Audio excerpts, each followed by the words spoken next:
ليش خربتك تعطي شيء؟ على أشرف الأنبياء والمرسلين محمد وعلى آله الطيبين الطاهرين.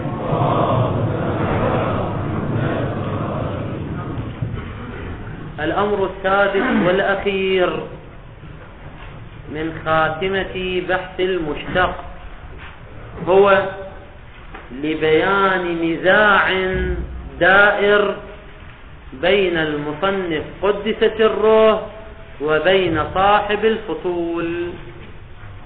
مفاده أن صدق المشتق على الذات وحمله على الذات حملا حقيقيا واستعمالا حقيقيا لا مجازيا، هل يشترط فيه عدم وجود واسطة في العروض أو لا يشترط فيه ذلك؟ طبعا قولنا واسطة في العروض كمصطلح مشهور في العروض، وإلا لغة مو عروض، واسطة في العرض مو واسطة في العروض، لكن احنا مع المصطلح السائد نسميه واسطة في العروض. وللجواب عن هذا السؤال نقدم مقدمتين. المقدمة الأولى كما تقدم في بداية الكتاب في الأمر الأول في البحث عن موضوع علم الأصول، قلنا الواسطة على ثلاثة أقسام: الواسطة في الثبوت، والواسطة في الإثبات، والواسطة في العروض. أما الواسطة في الثبوت فالمراد من الثبوت هو أصل وجود الشيء. فالواسطة في الثبوت معناها العلة في وجود الشيء، العلة في وجود الشيء، أي العلة بالقياس إلى المعلول تسمى واسطة في الثبوت. كقولنا الماء حار بواسطة النار، فإن النار هي العلة في وجود حرارة الماء، وإذا كانت النار هي العلة فالنار هي الواسطة في ثبوت الحرارة للماء، أي هي العلة في ثبوت الحرارة للماء. هذا النوع الأول. القسم الثاني الواسطة في الإثبات، والمراد من الإثبات هو العلم والانكشاف. فالواسطة في الإثبات هي الواسطة في العلم والتصديق بشيء، كما مثلا الدخان، حينما نعلم عن طريق الدخان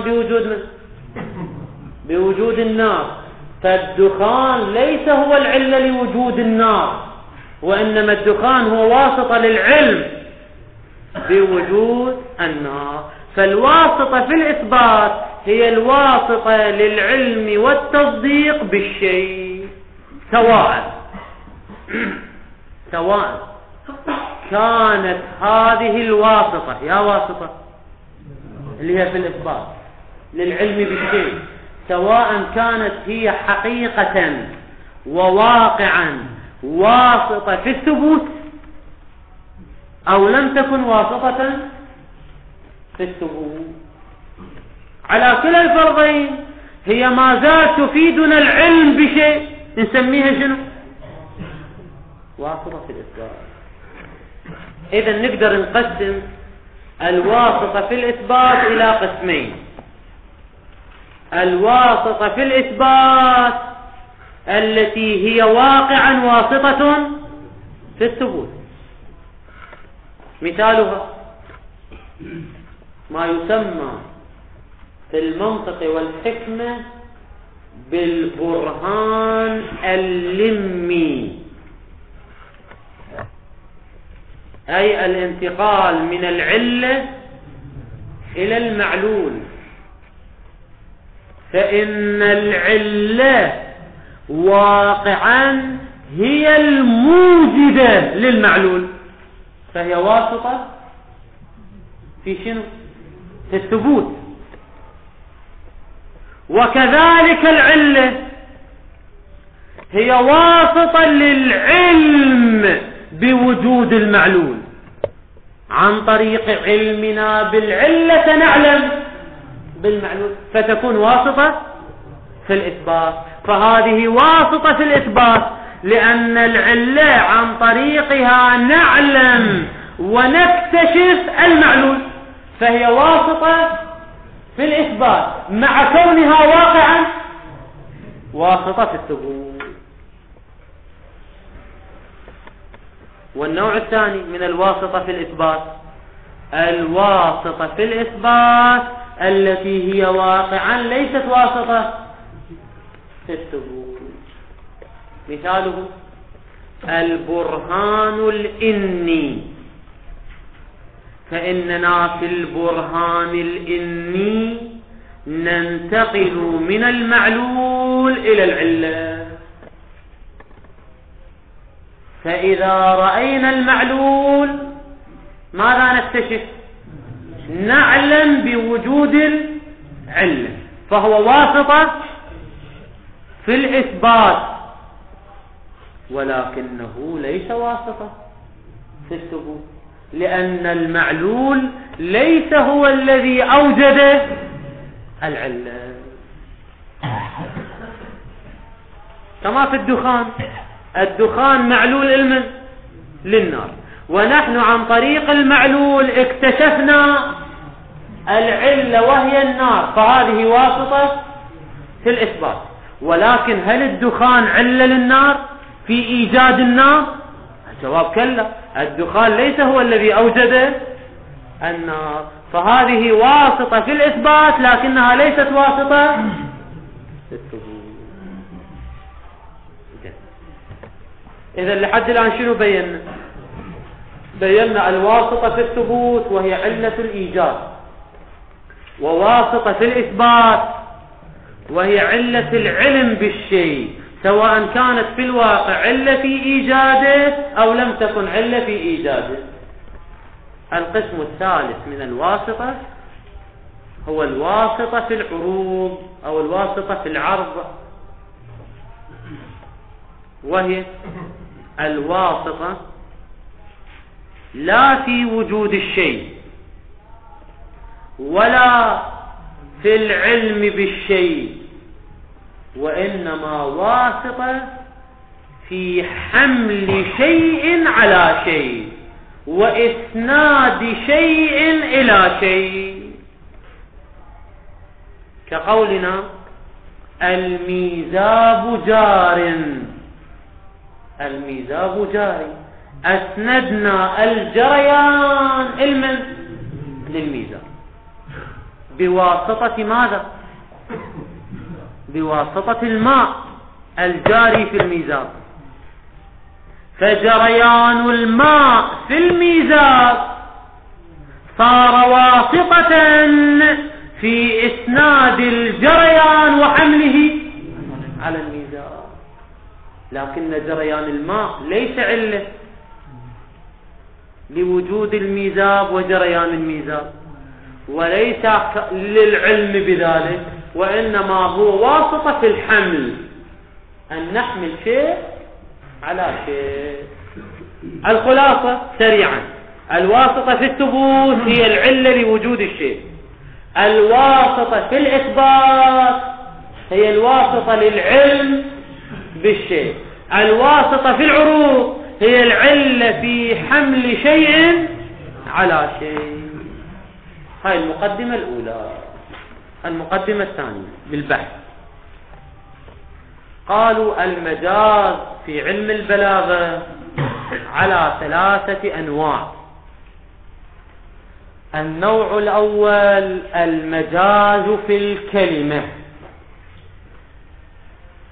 أي أن الحكم ثابت للمضاف ولكن المضاف حذف وأثبت الحكم للمضاف إليه، كقوله تعالى واسأل القرية، فإن السؤال ثابت للمضاف وهو أهل القرية، ولكن حذف المضاف وأقيم المضاف إليه مقاما.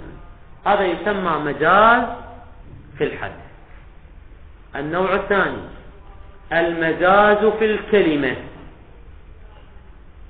أي أن الكلمة استعملت في معنى غير المعنى الذي وضعت له، كاستعمال الأسد في الحيوان، استعمال الأسد في الرجل الشجاع، استعمال الكلمة في غير ما وضعت له، لهذا المجاز المعروف مجاز الكلمة. وكذلك إذا كان التصرف في الهيئة أيضا يعتبر مجاز في الكلمة، كما لو جئنا باسم فاعل وقصدنا اسم المفعول، أو جئنا باسم المفعول وقصدنا اسم الفاعل. مثلا قول الشاعر دع المكارم لا ترحل لبغيتها واجلس فأنت الطاعم الكاسي. الطاعم الكاسي شنو المقصود به؟ هو يريد يذمه، يعني المطعوم المكسو، فاستعمل اسم الفاعل وأراد اسم المفعول، وهذا استعمال مجاز في الكلمة، هذا مجاز في الكلمة. وهكذا تذكرة،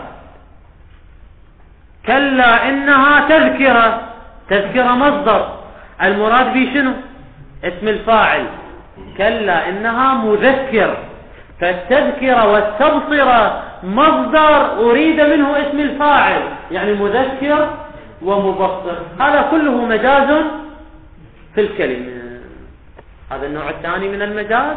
النوع الثالث من المجاز هو المجاز في الإسناد، أي أن الكلمة في الموضوع والكلمة في المحمول استعملت في معناها الذي وضعت له ولم تستعمل في غير معنى، ولكن إسناد هذه الكلمة إلى تلك الكلمة هو إسناد إلى غير ما هو له، مو غير ما وضع له، إلى غير ما هو له، كقولنا الميزاب جاري. فالميزاب استعملت الكلمة في معناها الحقيقي وهو الميزاب، والجاري أيضا استعملت في معناها الحقيقي. زين أين حصلت المجازية؟ في إسناد الجريان للميزاب، فإن الجريان هو للماء لكنه اسند إلى ما ليس هو له وهو الميزاب. فهنا المجاز في الكلمة أم المجاز في الإسناد؟ المجاز في الإسناد. والنتيجة ما هو الفرق بين المجاز في الكلمة والمجاز في الإسناد؟ شنو الفرق؟ المجاز في الكلمة استعمال اللفظ في غير ما وضع له اللفظ مادة أو هيئة. أما المجاز في الإسناد فالكلمة استعملت في معناها الذي وضعت له مادة وهيئة، فلا مجاز في الكلمة لا في المادة ولا في الهيئة، وإنما المجاز في إسناد هذه الكلمة إلى ذلك الشيء كإسناد الجريان إلى الميزان. هذا واضح إن شاء الله؟ واضح؟ زين، إذا اتضحت هاتان المقدمتان نأتي إلى محل كلامنا. نقول المشتق له أمثلة عديدة، ولنضرب ثلاثة أمثلة. اليوم كله ثلاثات، يعني الواسطة 3 والمجاز 3 والأمثلة لا راح نضربهم 3 اليوم 3. زين، بعد ندورون 3 زين، والتعطيل 3 أيام يعني. زين، وعندي 3 دروس اليوم يعني. 3 أمثلة عزيز. المثال الأول نقول النار حارة. المثال الثاني الماء حار. المثال الثالث الميزاب جار. نقطة الاشتراك في هذه الأمثلة أن المحمول في الجميع هو مشتق، حار وحار وجاري كله مشتق. ولكن ما هو الاختلاف بين هذه الأمثلة؟ الجواب في المثال الأول اللي هو شنو المثال الأول؟ النار حارة، ثبوت المحمول للموضوع بواسطة أم بدون واسطة؟ النار حار بدون واسطة، لأن الحرارة من اللوازم الذاتية للنار، فثبوت الحرارة للنار بلا واسطة، لا واسطة في الثبوت ولا واسطة في العروض. أما المثال الثاني اللي هو شنو المثال الثاني؟ الماء حار، فثبوت الحرارة للماء ذاتي أم بالواسطة؟ بواسطة. اللي هي شنو واسطة؟ واسطة النار، والنار واسطة في الثبوت لو في الإثبات لو في العروض؟ واسطة في الثبوت.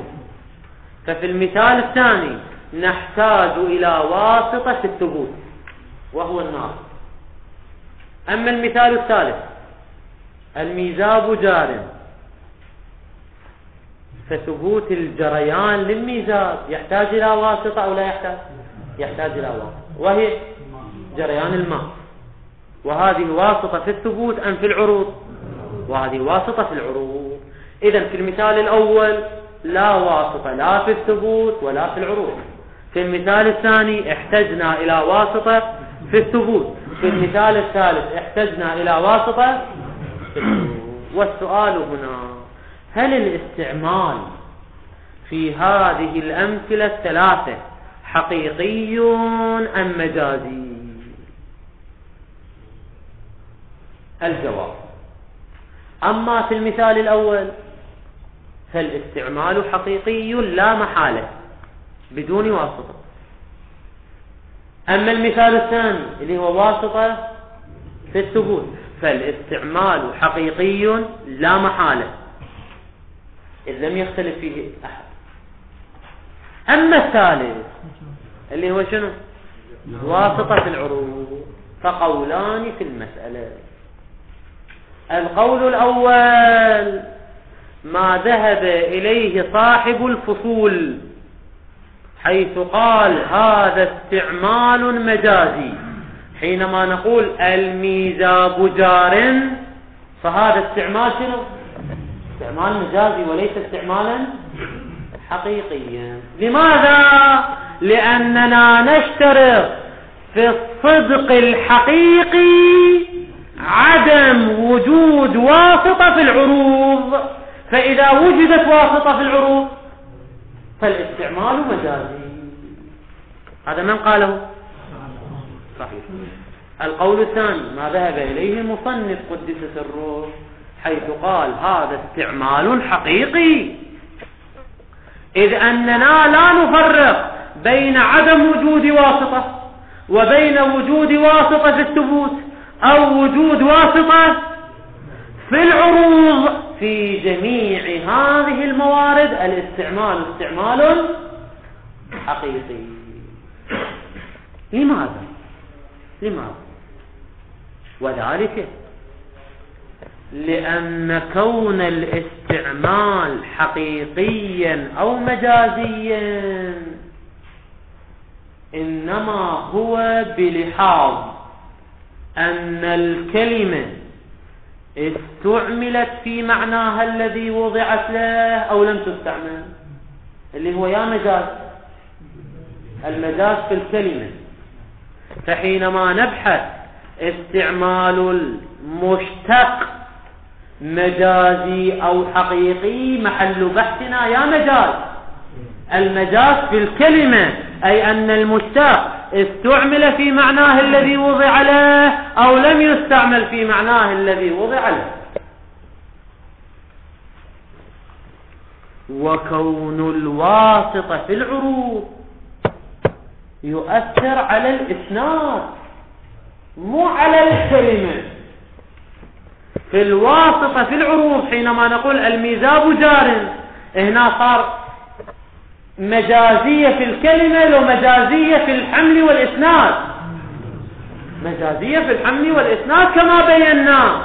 فإن الميزاب استعمل في معناه الحقيقي، والجاري استعمل في معناه الحقيقي.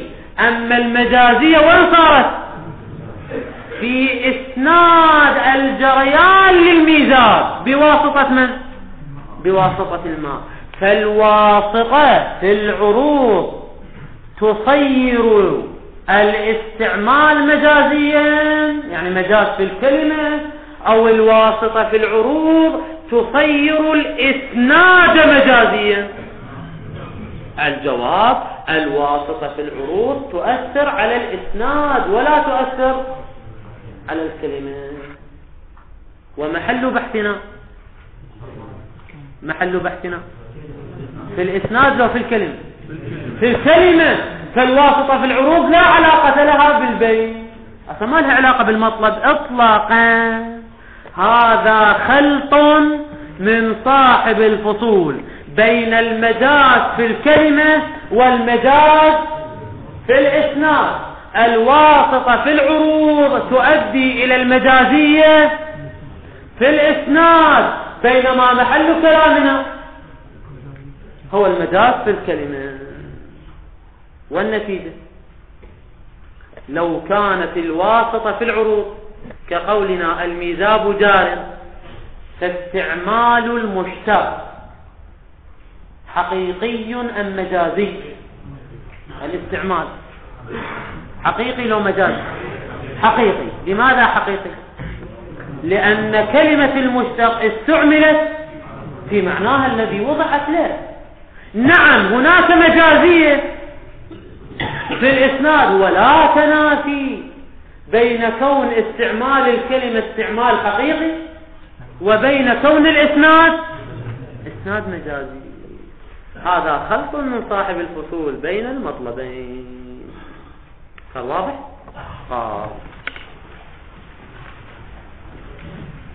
إن شاء الله بهذا الأمر السادس يخلص صاحب الفصول من زين. السادس لا احنا نقول إن شاء الله، بس هم راح يسلم يعني. السادس لا يعتبر في صدق المشتق التلبس الحقيقي. الظاهر أنه لا يعتبر في صدق المشتق وجريه على الذات. قاعدنا نحكي عن الكلمة لو عن الإسناد؟ عن الإسناد طبعا. ولكن إذا تريد تدقق أكثر بالعبارة، طبعا عبارة المصنف شوية مشوشة، وإشكاله على صاحب الفصول أيضا مشوش، لكن ما لازم تسوي ذهنك الآن. نكمل المطلب وبعدين أرجع أبين لك وين صار الاشتباه في المطلب. الظاهر أنه لا يعتبر في صدق المشتق وجريه على الذات حقيقة. هنا بعد ما ناظرين للإسناد وإنما ناظرين إلى الكلمة. أن المشتق استعماله في الذات استعمالا حقيقيا، هذا لا يتوقف على التلبس بالمبدأ حقيقة. يعني لا يتوقف على كون الإسناد حقيقيا، حتى لو كان الإسناد مجازيا فاستعمال المشتق في معناه هو استعمال حقيقي، أنه لا يعتبر في صدق المشتق وجريه على الذات حقيقة، أي لا يعتبر في استعماله استعمالا حقيقيا، لا يشترط التلبس، أي فاعل لي يعتبر، لا يعتبر التلبس بالمبدأ حقيقة. مقصودنا من التلبس يعني شنو؟ الإسناد. لا يشترط في الاستعمال الحقيقي أن يكون الإسناد حقيقيا، التلبس بالمبدأ حقيقة وبلا واسطة في العروض، لا، هذا مشار. كما في الماء الجاري، فإنه في الماء الجاري توجد عندنا واسطة أو لا توجد واسطة؟ لا توجد واسطة، لكن إذا قلنا الميزاب جاري تحتاج إلى واسطة. بل يكفي في صدق المشتق واستعماله استعمالا حقيقيا التلبس به بمن؟ بالمبدأ ولو مجازا. أعيد لك العبارة. بل يكفي في كون استعمال المشتق استعمالا حقيقيا، يكفي في كون الاستعمال حقيقيا تلبس الذات بالمبدأ ولو كان تلبس الذات بالمبدأ مجازيا. يعني شلون هاي؟ قد واحد يقول شلون استعمال حقيقي وشلون التلبس مجازي؟ نقول الاستعمال حقيقي يعني بلحاظ الكلمة، والتلبس بلحاظ من؟ بلحاظ الإسناد، وماكو تنافي بين كون الاستعمال حقيقي وبين كون الإسناد مجازي. بل يكفي التلبس بالمبدأ ولو كان التلبس مجازا ومع هذه الواسطة. يا واسطة الواسطة في العروض، حتى لو كانت عندنا واسطة في العروض فاستعمال المشتق استعمال حقيقي وإن كان الإسناد مجازيا. كما في الميزاب الجاري، فإسناد الجريان إلى الميزاب يراد له واسطة لو ما يراد له؟ يراد له واسطة، وإن كان إسنادا إلى غير ما هو له، لأن الجريان مو للميزاب، الجريان للماء، فهو إسناد إلى ما ليس هو له، وإسناد مجازي لو حقيقي، إسناد مجازي. وإن كان إسنادا إلى غير ما هو له وبالمجاز، لأن الواسطة واسطة في العروض، إلا أنه المجاز، إلا أن المجاز هنا في الإسناد لا في الكلمة. الكلمة استعمالها في المعنى استعمال حقيقي. يعني نجي إلى العبارة شنو؟ الميزاب جار. نلاحظ الميزاب الكلمة استعملت في معناه فهو استعمال حقيقي. زين كلمة الجار استعملت في معناها فهو استعمال حقيقي، فالكلمة استعملت استعمالا حقيقيا، لكن نسبة الجريان للميزاب مجازي. فالاستعمال حقيقي لكن الإسناد مجازي. فالمشتق اللي هو شنو المشتق؟ كلمة الجاري في مثل المثال المذكور وهو الميزاب جار. بما هو مشتق قد استعمل في معناه الحقيقي. طبعا من نقول بما هو مشتق يعني اللي هو داخل في محل بحثنا، وأن بحثنا عن المادة وعن الهيئة في المشتق، عن الهيئة. نقول المشتق هنا بهيئته جاري. هيئته شنو معناها؟ هيئته جاري، شيء ثبت له الجريان وهنا استعملناها في هذا المعنى أو لم نستعملها في هذا المعنى. الميزاب جاري، كلمة جاري استعملت في معناها شيء ثبت له الجريان، فهو استعمال حقيقي. فالمشتق في مثل المثال المذكور قد استعمل في معناه الحقيقي. طبعا معناه الحقيقي في المادة ومعناه الحقيقي في الهيئة. وإن كان مبدأ المشتق اللي هو شنو مبدأه؟ وهو الجريان. وإن كان مبدأه مسندا إلى الميزاب حقيقة لو مجازا بالإسناد المجازي، لأن الجريان مو للميزاب، الجريان للماء، فهذا الإسناد مجازي لكن استعمال الكلمة هو حقيقي. ولا منافاة بينهما أصلا. بين من وبين؟ بين كون الاستعمال مجازي، عفوا، بين كون الاستعمال حقيقي وبين كون الإسناد مجازي. ولا منافاة بينهما أصلا كما لا يخفى. لذلك هل نشترط عدم وجود واسطة في العروض أو لا نشترط؟ لا نشترط، لأن كلامنا عن الاستعمال المجازي والاستعمال الحقيقي، والواسطة في العروض إنما تؤثر في الإسناد لا في الكلمة. ومحل بحثنا هو الكلمة وليس الإسناد. ولكن ظاهر الفصول بل صريحه اعتبار الإسناد الحقيقي. يعني شنو الإسناد الحقيقي؟ يعني أن لا تكون هناك واسطة في العروض، إما أنه لا توجد واسطة، وإما أن الواسطة في الثبوت. أما الواسطة في العروض فتصير الاستعمال مجازيا. هذا شلون نجاوب عنه؟ الواسطة في العروض لا تصير الاستعمال مجازيا، وإنما الواسطة في العروض تصير الإسناد مجازيا. ولكن ظاهر الفصول بل صريحه اعتبار الإسناد الحقيقي في صدق المشتق حقيقة.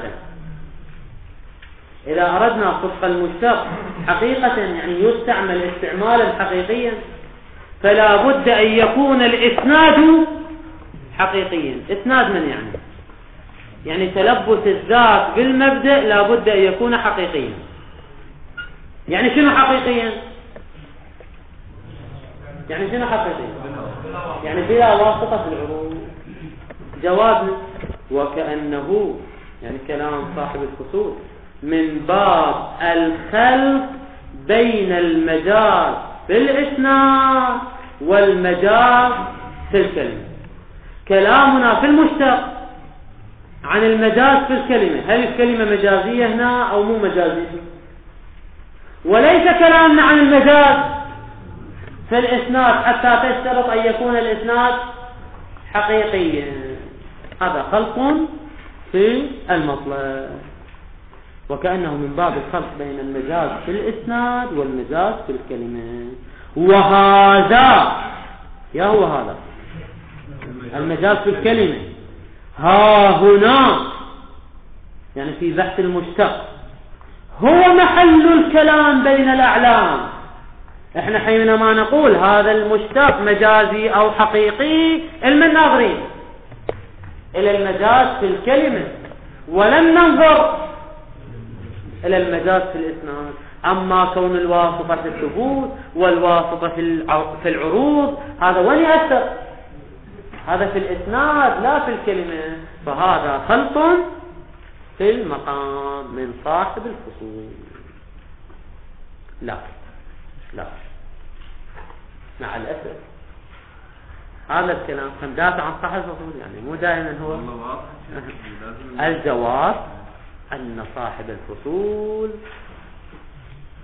هو يتكلم عن المجاز في الإسناد وليس عن المجاز في الكلمة.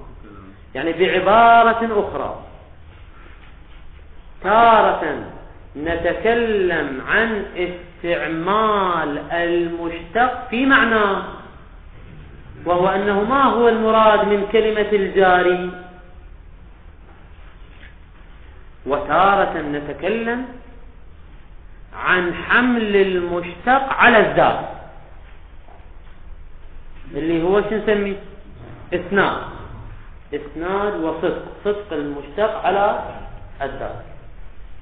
فإن كان النظر إلى فقط كلمة المشتق وأنها استعملت في معناها أو لم تستعمل في معناها فكلام المصنف صحيح، أننا إذا نظرنا إلى نفس كلمة المشتق واستعمالها راح يصير استعمال حقيقي وما إلى علاقة بالواسطة في العروض أو الواسطة في الثبوت. ولكن صاحب الفصول ناظر إلى الإسناد، يعني ناظر إلى أن المشتق إذا أسند إلى الذات، المشتق إذا حمل على الذات، الجريان إذا حمل على الميزان، فهذا الإسناد حقيقي لو مجازي. قال إن كانت الواسطة في الثبوت فهو حقيقي، وإن كانت الواسطة في العروض فهو مجازي. وظاهر عبارة الفصول أنه يريد المعنى الثاني، لأنه عبر بالصدق، يعني الصدق شيء على شيء، وهذا يكون في الإسناد لو في الكلمة، هذا في الإسناد. ظاهر عبارة الفصول أنه يتكلم عن الإسناد، فاشتراط التلبس بعدم وجود واسطة في العروض، هذا الاشتراط صحيح لو مو صحيح؟ صحيح وفي محله، وليس خلطا بين المجاز في الكلمة والمجاز في الإسناد، لأن محل كلام الفصول إنما هو عن الإسناد، يعني إسناد المشتق إلى الذات يشترط فيه عدم وجود واسطة في العروض. هذا أمر مسلم وثابت ولا إشكال فيه. فمع الأسف إشكال المصنف على صاحب الفصول ليس في محله. وبهذا يتم الكلام عن الأمر السادس من خاتمة المشتق، وبه ننتهي عن بحث المشتق. لذلك يقول والحمد لله وهو خير ختام لبحث المشتق الطويل الذي أتعب المصنف وأتعبنا وأتعب صاحب الفصول أيضا. زين، لكن بقى شنو؟ أنه الواحد يسأل البحث الطويل المعقد والمفصل والى اخره، اكو بيه ثمره لو ما اكو بيه ثمره؟ اصلا اذا اكو ثمره المصنف لماذا لم يتعرض لها؟ طبعا اكو احتمالين، حتى اما نقول ماكو ثمره او ثمره ما تسوى لذلك لم يتعرض لها المصنف، او نقول لا الثمرة واضحة وجلية وكثيرة وكبيرة بحيث لا تحتاج إلى ذكر. وهذا ما قال به بعض المعلقين، قال ثمرة بحث المشتق كثمرة ظهور الأمر في الوجوب، في بحث أن الأمر ظاهر في الوجوب ثمرته واضحة، لأن ما تجد بابا من الأبواب إلا وفيه أمر، سيأتي أنه ظاهر في الوجوب لو ظاهر في الاستحباب فالثمرة واضحة. هنا كذلك لا تجد موردا من الموارد إلا وتجد مشتق، في باب الصلاة، في باب الصوم، في الحج، في الزكاة، كلها تستعمل شنو؟ ألفاظ مشتقة، ولذلك الثمرة تظهر على نطاق واسع. ولكن هسه احنا ليش نحكي هاي الكبريات؟ خلينا نذكر بعض الأمثلة الفقهية. قال الوضوء والغسل بالماء المسخن بالشمس مكروه. حينئذ نقول إن كان الماء مسخنا الآن فعلا فلا توجد ثمرة. متى تظهر الثمرة؟ لو برد الماء، يعني سخن وبعدين شنو؟ برد، يعني وانتهت السخونة مالته. فهنا شنو؟ هل تبقى الكراهة أو تزول الكراهة؟ على القول بالوضع لخصوص المتلبس فتزول الكراهة، أما على القول بالأعم فتبقى الكراهة. مثال آخر: كراهة تغسيل الميت بالماء المسخن بالنار، فما زال الماء مسخنا الآن لا ثمرة. لكن لو برد الماء بعد ذلك، فإن قلنا بالأخف فلا كراهة، وإن قلنا بالأعم فالكراهة باقية. المثال الثالث: الوقف المخصوص على العنوان، كما لو أوقف المدرسة على الطلاب، قال هذه المدرسة وقف للطالب، لكل طالب، وكان عندنا طالب لكن مل من الدرس ما قدر يصبر، شاف مطالب الكفاية شوية متعبة ومزعجة شوية، فبطل من الدرس، راح قعد محافظته واشتغل شغلة ثانية، صار شرطي. زين، حينئذ هل يجوز له السكن في هذه المدرسة الموقوفة أو لا يجوز؟ زين، على القول بالأعان، وإن انتهى عنه التلبس لكنه يصدق عليه أنه طالب فيجوز له السكن في المدرسة. أما على القول بالأخص لخصوص المتلبس، هو ليس متلبسا الآن وإنما شنو؟ ولا يجوز له أن يتصرف. وهكذا مثلا لفظ المعمم، مثلا هذه المدرسة وقف علما للمعممين، واحد خارج من العمامة سوى نزحها تقية أو لغاية في نفس يعقوب مثلا، حينئذ يجوز له السكن في المدرسة أو لا يجوز؟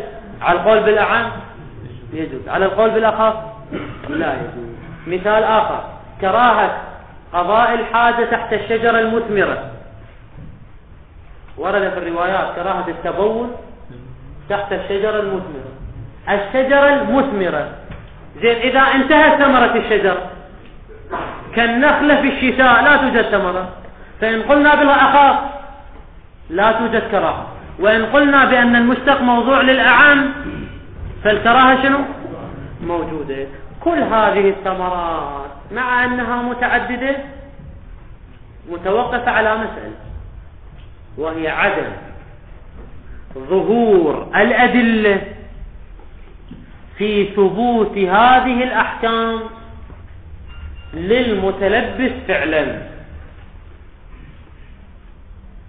يعني مثلا لو قالت الرواية يكره التبول تحت الشجرة المثمرة وسكتت، هنا تظهر الثمرة. أما إذا الرواية شنو قالت؟ يكره التبول تحت الشجرة المثمرة حين إثمارها، يعني وين قيدت؟ بالتلفظ، فأكو ثمرة بعد لو ما بعد ما أكو ثمرة، سواء قلنا بأن المشتق للأخص أو للأعام هي الكراهة مقيدة بمن؟ حين الإثمار. والظاهر أن جميع هذه الأمثلة التي ذكرناها هي مقيدة بمن؟ بالتلفظ، ولذلك لا نجد ثمرة لبحث المشتق. والحمد لله رب العالمين، وصلى الله على محمد وآله الطاهرين.